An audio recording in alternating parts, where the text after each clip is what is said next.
Hello folks, this is Aitanajha from inspiredtoys.com and today we are going to talk about the iPhone 11.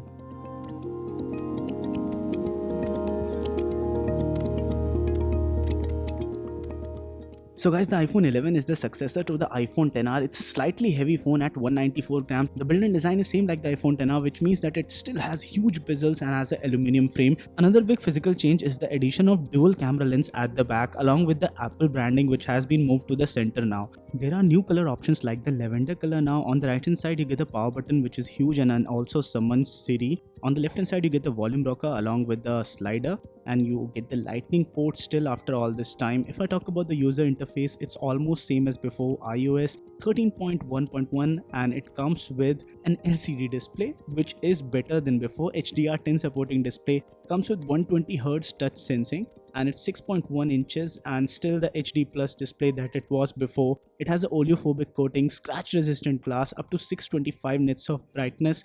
OLEDs are definitely better than something like this, but if I talk about your normal day-to-day experience, you wouldn't notice too much of a difference if you start using it over a long period of time. It comes with the fastest mobile chip on the planet, which is the A13 Bionic. It has 4GB of RAM, and the iPhones have NVMe protocol based custom NAND storage, which is any day faster than any other Android smartphone out there. It comes with Gigabit LTE, which is better than the iPhone XR. Dual SIM is there, and even the battery life has improved as the A13 Bionic is better than before. It also has a 3046 mAh battery, which is bigger than the 2942 mAh present on the XR. It supports 18-watt fast charging, but there's no fast charger inside the box. It supports Qi wireless charging as well, supports Wi-Fi 6, has Dolby Atmos audio. According to Apple, the improvements done in the front camera have also led to a better Face ID experience, though in my testing I didn't find anything really drastically different, and the Face ID felt only marginally faster than before.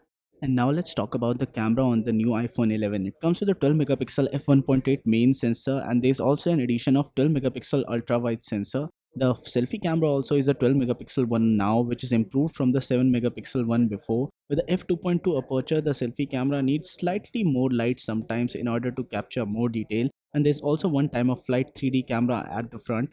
It has a quad LED flash on the back, and the best thing about this new update is that it supports 4K 60 FPS from front with the HDR enabled, and from back camera sensors as well, 4K 60 FPS with extended dynamic range. You can also shoot 1080p 120 FPS slow motion videos from the front camera for slow fees, which is a new marketing term coined by Apple. There are both pros and cons to this new system. The new ultra-wide sensor needs a lot of light in order to work perfectly, but what I found was that the video quality is definitely the best on any smartphone out there. The kind of extended dynamic range that's possible on this smartphone is just mind-blowing, and I don't see anybody else coming out with such great video quality on a smartphone anytime soon. If you're somebody who has the budget for this one, then I would suggest you to go for it. And the pricing is $699 for the variant in USA, but the Indian pricing boils down to almost around 64 to 65,000 rupees, and at such a price it does feel slightly overpriced, but the iOS experience and the ecosystem alone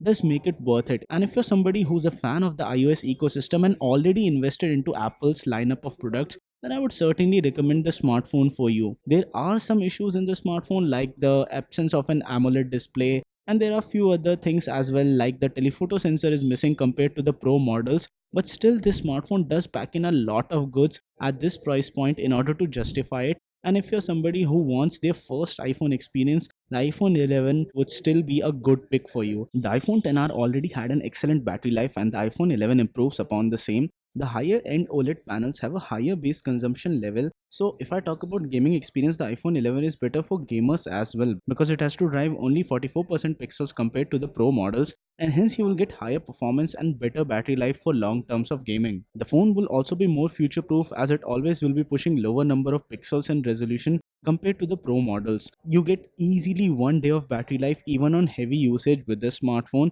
and if you're somebody like me, you will easily get 2 days or so. So guys, this was it for this video. In case you like this one, don't forget to smash the thumbs up button and do subscribe to Inspired to Rise for more awesome tech videos like this one. And guys, no matter what you do, stay inspired to rise.